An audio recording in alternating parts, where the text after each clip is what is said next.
आपण मैंने तो नड़ियार बहुत प्रकार रेसिपी बनई थे थे नड़ियार बरा तरकारी यही टाइप बनई कि देखु बहुत ही टेस्टी लगी था ये रेसिपी। प्रथम ये गोटे नड़िया को काटिकी नहीं मसला नहीं अदा रसुण पिज टमाटो बरा बनवाई मुझे अरुआ चाउल को भेदेकी नहीं तरकारी दवाई गोटे गरम मसला बनवा ये मुझे डालचीनी गुजराती पानमहुरी जीरा धनिया तेजपत्र लवंग और मरीच। प्रथम ये नड़िया को ग्राइंड कर नवा नड़िया बिल्कुल भी पानी देवेनि नड़िया पानी देले कौन हम ना पेस्ट बनी जीव। नड़िया को प्रथम ग्राइंड करेंगे चाउल को नड़िया को भाव में दरदर करके ग्राइंड करेंगे ये चाउल को ग्राइंड करेंगे चाउल भी टोटाल पानी दबानी अदा रसुण गोटे जीरा देकी आम ग्राइंड कर नवा देखी ये चाउल को भी मुझे पानी देकी ग्राइंड करनी बास चाउल धोला बेला जहाँ टे अल्प पानी बची से पकईकी ग्राइंड कर लंका गुंड लुण हलदी देकी तापर आम गोलई नवा ये भल भाव में गोलई नेबी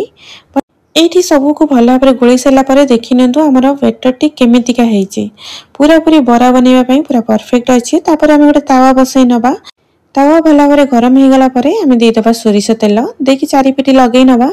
ये बरारे ना बेसी तेल ही दरकार नहीं न थाए तो ये भाव में तेल को पकईकी चारिपिटी लगे नेला मैं छोट छोट करके बरा बनई नेबी। बरा दे सारा आम 2 मिनिट छाड़ी नवा भल भाव में सेकी हाँपाई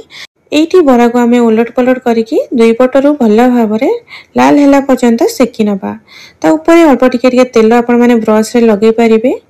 तो ये भाव में लगे दुई पट जाक भल भाव में सेकी नहीं थरे यहीपरि भाव में नड़िया बरा तरकारी बनईकी देखु आपण मैंने भात रुटी सबू सहित खाई पारे। या आगे पनीर भी फिका लगे बहुत ही टेस्टी लगी था ये रेसिपी साधारण मसला ही तरकारीटा एत बढ़िया लगे कि मुझे कौन कहि आपण मैंने थरे निहाती बनईकी देखिले ही जानीपारे। तो ये नड़िया बरा आमर भल भाव में सेकी दी थर करके मुझे नड़िया बरा सब बनई नहीं मसला बनइबा ये अदा रसुण टमाटो को ग्राइंड कर नवा ये कड़े देदेबा सोरिष तेल तापर ये गोटे पियाज को छोट छोट कर काटी नहीं ताकू देदबा पियाज पकई सारा भल भाव में भाजवाई छाड़ा जमी गोल्डन ब्राउन कलर हो गला आम ये पकईदबा लंका गुंड पकईवा द्वारा ना तरकारी बढ़िया कलर आसी थाए। तो ये मुझे पकईदेली कलर लंका गुंड पकई सारापर ये मसला को पकई नवा तापर मसला पकईकी भल भाव में गोलई नवा 2 मिनिट आगे कषि नवा तापर मसला सब गुंडा मसला देदबा लुण हलदी जीरा गुंड धनिया गुंड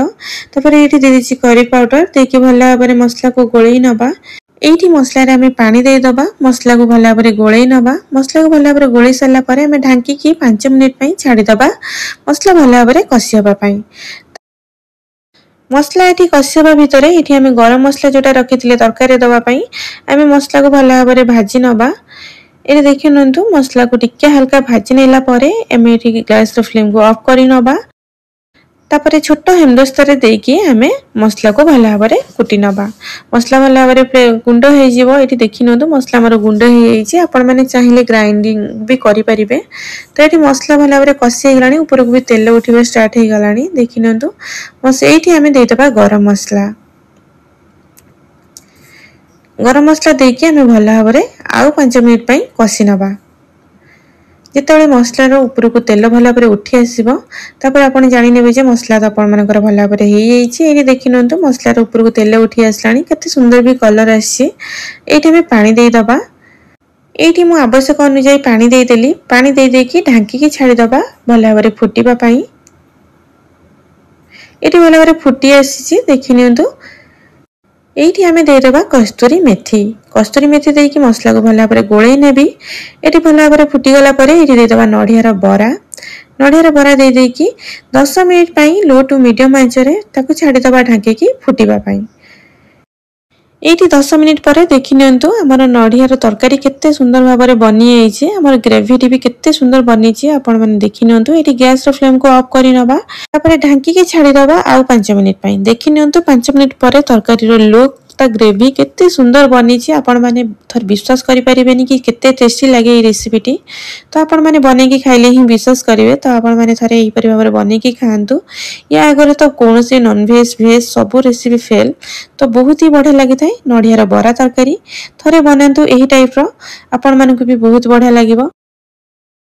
आपण माने थरे ये रेसिपी बनैला परे ना मु ग्यारंटी दउची कि आपण माने नडिया को बंचे की रखिबे कि नडिया रो बरा तरकारी बनैबा पई। तो सांग माने वीडियो टी आपण माने केमती लागिला मते कमेंट रे निहाती जणाइबे। वीडियो भल लागिथिले प्लीज गोटे लाइक करि देबे सब्सक्राइब करि देबे। आपण माने एही परि भाबरे मो वीडियो को भल पाइबा देई असंतु मो पुणी नि आसीबी आपण पई आ गोटे नुवा रेसिपी। रहिली जय जगन्नाथ।